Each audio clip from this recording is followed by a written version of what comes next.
잠시 우리가 읽고 있던 이 욥기를 멈추고 생명의 삶 성서 일과에 따라서 하박국의 말씀을 함께 나누도록 하겠습니다. 자, 오늘은 하박국의 가장 첫 장이죠. 그래서 잠시 하박국이라고 하는 책의 개론적인 부분만 좀 함께 말씀드리고자 합니다. 자, 이 하박국서는 3장으로 구성되어 있는 짧은 성경입니다. 선지자 하박국의 이름을 따서 지어진 이 책은 믿음과 정의를 핵심으로 하고 있으며 또 특별히 그 가운데에 의인은 믿음으로 말미암아 살리라라고 하는 이 하박국 2장 4절의 말씀이 이 하박국의 주제이기도 합니다.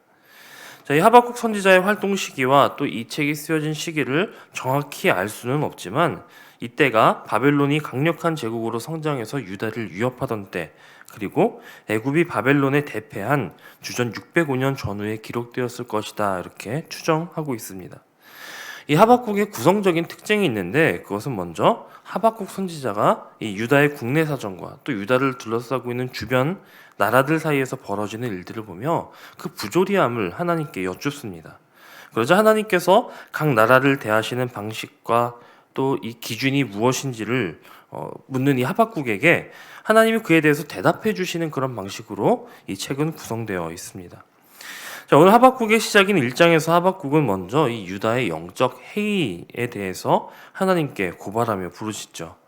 예루살렘 성전에서 매일같이 이렇게 예배는 드려지고 있지만 제사는 하나님께 드리고 있기는 하지만 지금 이 유다 땅에 강포와 죄악과 폐역과 겁탈과 변론과 분쟁이 끊이지 않아서 그가 늘 그의 눈으로 바라본다라고 하는 것이 이 유다의 지금의 현실이었습니다. 자, 이런 암담한 현실을 보면서 선지자는 율법이 해이하고 정의가 시행되지 않음을 하나님께 고발하면서 이 유다의 상황을 하나님께서 빨리 파악하시고 헤아리시고 속히 이 상황 속에 개입하셔서 이 모든 잘못된 것들을 바로잡아달라, 이렇게 간구하고 있는 것입니다. 자, 지금 패역한 조국을 바라보며 하박국이 지금 하나님의 일하심, 또 하나님의 심판을 간구하고 있긴 하지만 이것은 정말 이 유다를 벌하십시오라고 하는 그런 고발이 아니라 하박국 선지자가 조국 유다를 사랑했기 때문에 할 수 있는 그런 간구였습니다. 사랑하는 조국 유다 땅에 만연한 이 모든 문제들을 하나님께서 해결해 주실 것을 구하며 또 하나님의 역사를 통해 왕을 비롯한 모든 백성이 회개하고 또 이 사회가 개혁될 것을 기대하며 이런 기도를 아마 하박국은 하나님께 드렸을 것입니다. 우리 역시도 마찬가지입니다. 지금 우리는 이 작금의 정치 상황을 보며 또 이 나라를 위해서 기도하고 있죠.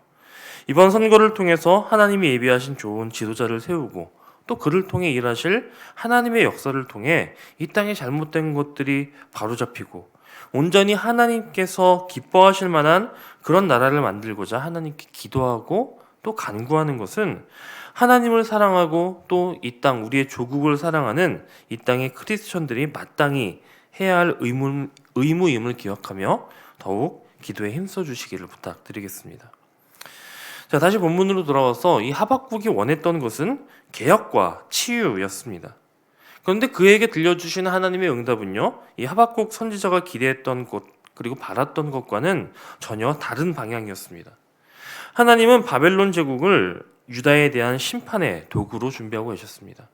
유다 내부에서 어떤 변화가 일어나고 새로운 바람이 일어나는 것이 아니라 유다 민족의 죄악에 대해서 유다 밖에 있는 바벨론이라고 하는 제국을 통해 철저하게 징벌하실 것이다, 그렇게 예고하시는 것이죠.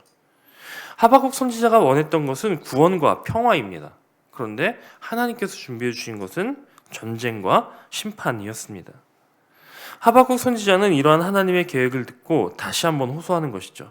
아무리 지금 우리 조국 유다의 백성들이 타락하긴 했어도, 하나님 앞에 죄를 짓긴 했어도 어떻게 이방 신을 섬기는, 우상을 섬기고 하나님을 알지 못하는 이 바벨론을 통해 심판하시겠는가? 이것을 지금 납득하지 못해서 하나님께 다시 한번 탄원합니다.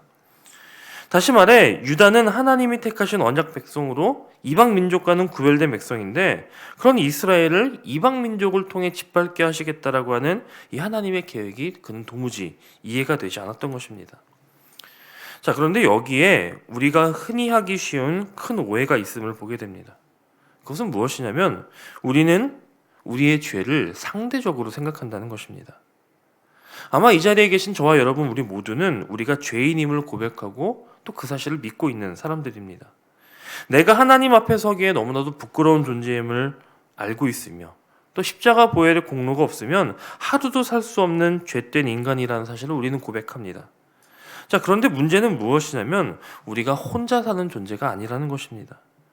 그렇기에 우리는 우리 곁에서 함께 숨쉬고 있는, 함께 살아가고 있는 누군가를 바라보며 우리가 가진 죄 역시 그 사람에 잇대어 비교해 보아서 상대적으로 판단합니다. 그래도 내가 저 사람보다는 덜 죄인이지. 아무래도 나는 그래도 예수 믿는데 예수 믿지 않는 저 사람보다는 작은 죄인이지. 나는 저 사람보다 더 선하게 살고 착한 일도 많이 하니까 나는 그래도 좀 괜찮은 죄인이지. 여러분, 이것은 대단한 착각입니다. 하나님 앞에서 죄인은 큰 죄인이 있고 작은 죄인이 있는 것이 아닙니다. 내가 저 사람보다 낫다고 생각하는 그것이 얼마나 큰 오해인지 모르죠. 우리는 모두가 죄인입니다. 우리는 사람들 사이에서 상대적인 죄인이 아니라 하나님 앞에서 절대적인 죄인이라는 사실을 늘 기억해야 합니다. 설령 실제로 내가 다른 사람들보다 더 적은 죄를 짓고 더 깨끗하게 살려 노력했고 더 많은 선한 일들을 행하려 노력했다 할지라도 그것이 어떻게 하나님 앞에서 우리의 의가 되겠습니까? 지금 기도하는 사람 하박국조차도 이러한 사실을 망각한 채 하나님, 그래도 아무리 그래도 선민 이스라엘이 죄를 지었기로써니 이방을 섬기는 더 큰 죄인 바벨론으로부터 벌을 받는 것은 이건 좀 아니지 않습니까? 라고 말하고 있다는 것입니다. 사실 우리가 앞으로 하박국을 읽어나가면서 발견할 가장 두드러진 하박국의 문제의식은 바로 이것입니다. 하박국은 지금 하나님께서 세상을 심판하시고 다스리시고 또 경계하시기 위해서 많은 왕들과 나라들을 세우시고 지금까지 인도하여 오셨음을 인정하고 있습니다. 그런데 하나님께서 어떻게 그렇게 거짓된 자들, 하나님을 알지 못하는 자들을 활개치게 하시고 그런 악인들을 통해서 의로운 사람을 삼키게 할 수 있는가? 어떻게 그런 악한 바벨론을 통해서 선한 이 이스라엘을 삼키게 할 수 있느냐? 그렇게 질문하는 것입니다. 그리고 그 자신의 말을 정당화시키기 위해서 이어서 그 악인들이 얼마나 극심한 악을 저지르고 있는가? 그것을 말하고 있죠. 그런 것을 보면, 저들의 악한 죄를 보면, 저들의 큰 죄를 보면 그래도 유다가 바벨론보다는 조금 더 의롭지 않습니까? 이렇게 말하는 것입니다. 그러나 과연 이 하박국의 주장이 맞는 말이었겠습니까? 정말 유다는 바벨론보다 그나마 좀 나은 편이었을까요? 하나님은 아니라고 말씀하시는 것입니다. 하나님께서 바벨론을 통해서 유다 민족을 징벌하셔야 했던 것은 그동안 하나님께서 유다를 향하여서 인내하시고 참아주셨던 그 기간이 끝나고 이제는 그들의 죄악이 가득해서 더 이상 그냥 둘 수 없는 지경에 이르렀고 그들을 구원하기 위해서는 그들이 그동안 쌓아놓았던 모든 죄악의 값을 지불하게 하셔야 했기 때문에 하나님은 이러한 방식을 통해서 일하시게 되신 것입니다. 이 사실을 하박국은 여전히 이해하지 못하고 있었을 뿐이죠. 지금도 하나님의 섭리와 역사는 우리의 생각으로 다 이해되지 않을 때가 많습니다.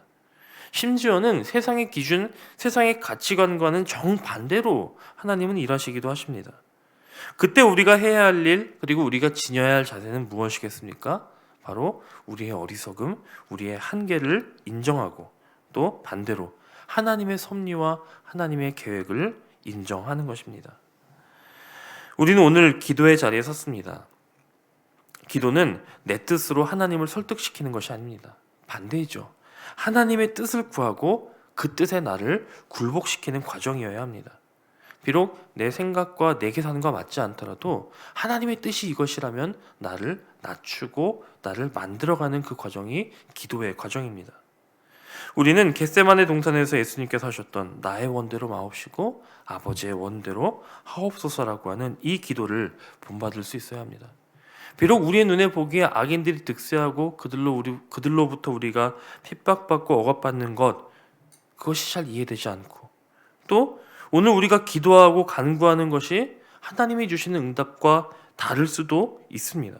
그러나 그럴 때 우리에게 더욱 필요한 기도는 하나님을 변화시키는 기도가 아니라 그 하나님의 뜻에 우리를 맞추는 기도임을 기억하시기 바랍니다. 무엇보다 우리의 모습을 돌아볼 수 있는 영적인 지혜를 갖추는 시간이 되기를 소원합니다. 우리의 기준은 사람이 아닙니다. 하나님의 말씀입니다. 우리는 사람들에게 보이기 위해서 사는 것이 아니라 코람데오, 하나님 앞에서 정결하고 하나님 앞에서 부끄러울 것이 없는 그런 삶을 살아가야 할 줄로 믿습니다. 오늘 이 말씀을 통하여서 우리가 하나님 앞에 우리의 모든 것을 겸손히 내려놓고 하나님의 뜻을 구하는 시간이 되기를 주님의 이름으로 간절히 축원합니다.